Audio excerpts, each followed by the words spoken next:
কোনো 15,000 যুৱক তাত ট্ৰেইনিং ল'ব যোৱা নাই। এইটো মল্লিকাৰ্জুন খাৰ্গে ল'ৰা প্ৰিয়ংক খাৰ্গে এটা অপপ্ৰচাৰ চলাইছে। তেওঁৰ দেউতাক মল্লিকাৰ্জুন খাৰ্গে ভূপেন হাজৰিকাক ভাৰত ৰত্ন দিওঁতেও অত্যাধিক লজ্জাজনক মন্তব্য প্ৰদান কৰিছিল।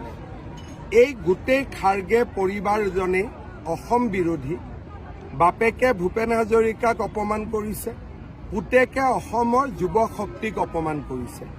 মই ভাবোঁ যে কংগ্ৰেছ দলে ইয়াৰ বিপক্ষে মাত মাতিব লাগে আৰু কংগ্ৰেছ দলে তেওঁক বুজাব লাগে অসমৰ সংস্কৃতি কি, অসমৰ যুৱ শক্তিৰ ক্ষমতা কিমান, তাৰ বিষয়ে নিশ্চয় তেওঁক বুজোৱাৰ দায়িত্ব, তেওঁক সকলো ইতিহাস বুজোৱাৰ দায়িত্ব কংগ্ৰেছ দলে ল'ব লাগে।